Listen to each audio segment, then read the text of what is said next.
Halo semuanya, perkenalkan kami dari salah satu kelompok dari 12-1. Hari ini kami ingin mempresentasikan hasil analisa kami mengenai teori dan bentuk dari suatu fenomena perubahan sosial. Pertama-tama izinkan kami memperkenalkan diri kami. Nama saya Gaby dan saya 12. Nama saya Jenny, absen saya 18. Nama saya Kenneth, absen 27. Selamat menyaksikan.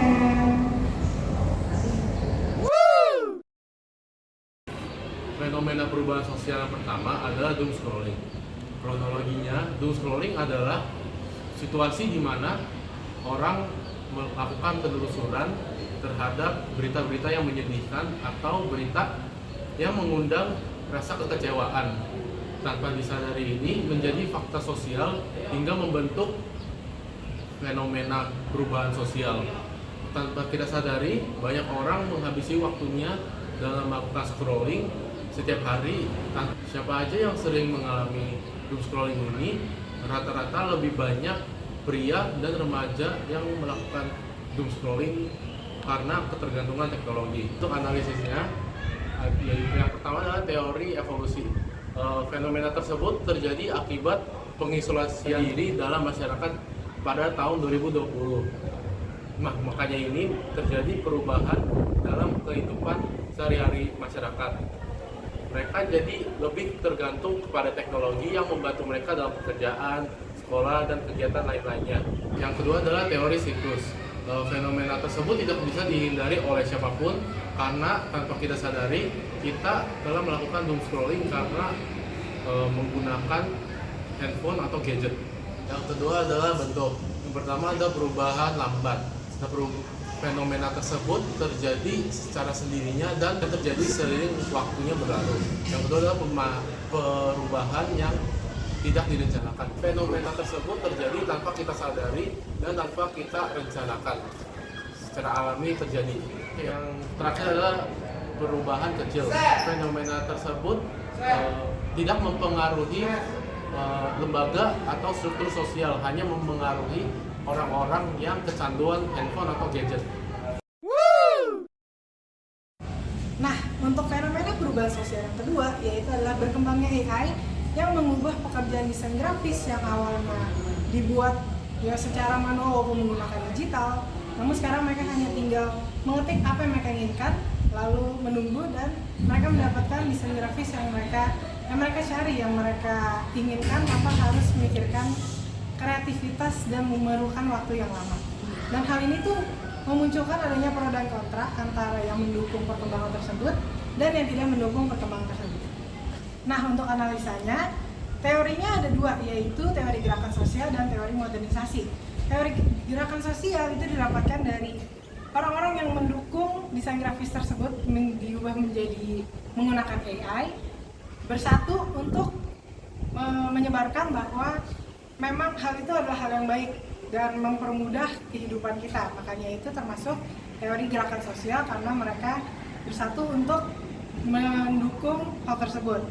Yang kedua adalah teori modernisasi, di mana orang-orang yang awalnya membuat desainnya itu secara manual dan menggunakan waktu yang sangat lama menjadi lebih simpel dan menjadi lebih modern, di mana mereka hanya perlu mengetik dan mereka mendapatkan hasilnya. Nah, untuk analisa bentuknya terdapat 4 bentuk yang bisa diambil dari fenomena perubahan tersebut, yaitu pertama perubahan cepat, di mana perubahan ini yang awalnya memang masih desain sendiri menggunakan digital, tiba-tiba berubah menjadi cepat ketika ada AI, dan sekarang pun kebanyakan orang juga desain pun juga pakai AI, dan sekarang yang desain grafis walaupun secara digital menjadi berkurang. Kedua, ada perubahan besar di mana hal ini berdampak kepada banyak orang, tidak hanya pada sekelompok tertentu, tetapi banyak orang. Dan ini berdampak tidak hanya pada bidang kreativitas, tapi juga ada ekonomi dan bidang pekerjaan.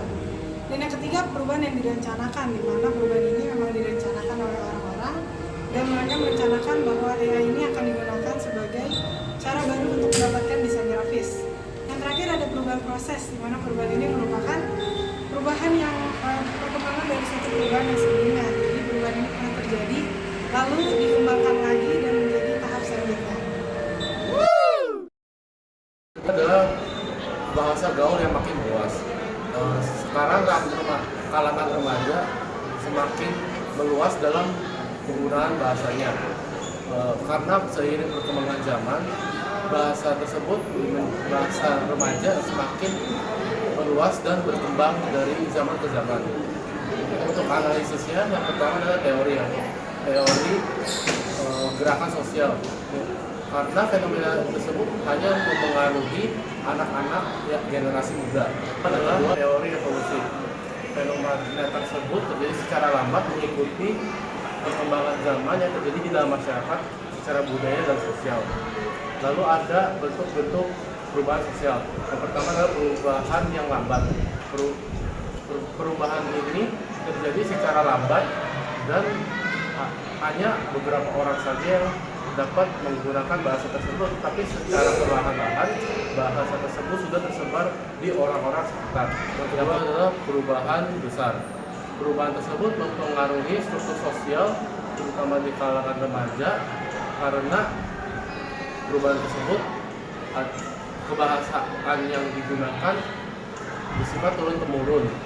Yang ketiga adalah perubahan yang dikehendaki. Perubahan tersebut dikehendaki terutama oleh generasi anak muda karena cara berbicara zaman sekarang tidak sesuai dengan zaman masa lalu. Untuk fenomena yang keempat, ada fenomena gaya berpakaian skena. Gaya berpakaian ini digunakan oleh kalangan muda seperti remaja pada zaman sekarang. Mereka menggunakan pakaian yang unik dan eksentrik untuk menunjukkan kesukaan mereka terhadap suatu genre musik yang mereka dengarkan dan mereka sukai.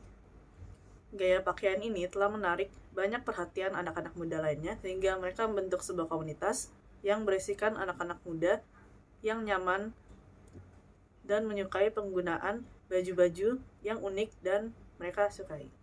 Dari fenomena ini terdapat dua teori. Yang pertama, ada teori gerakan sosial.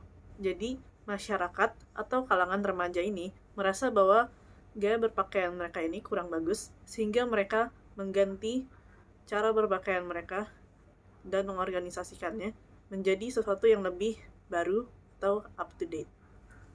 Teori yang kedua, ada teori modernisasi.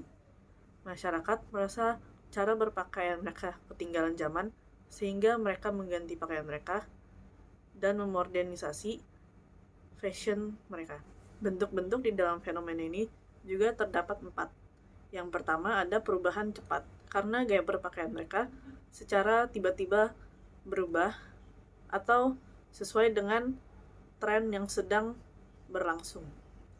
Nah, gaya berpakaian ini juga sempat menerima ketidaksetujuan dan penolakan dari masyarakat-masyarakat sekitar karena gayanya yang unik dan terlalu eksentrik. Bentuk yang kedua, ada perubahan besar. Perubahan ini terjadi secara meluas di dalam kalangan-kalangan anak muda, sehingga perubahan ini menyebar dengan cepat dan menjangkau area yang luas di kalangan-kalangan remaja. Yang ketiga, ada perubahan yang direncanakan. Perubahan ini sudah direncanakan oleh orang-orang yang merasa tidak puas dengan fashion mereka yang lama. Yang terakhir, ada perubahan proses. Gaya berpakaian ini dikembangkan dan disempurnakan dari perubahan-perubahan fashion yang telah terjadi di masa-masa yang sudah berlalu. Sekian teman-teman dari kami, terima kasih. Thank you.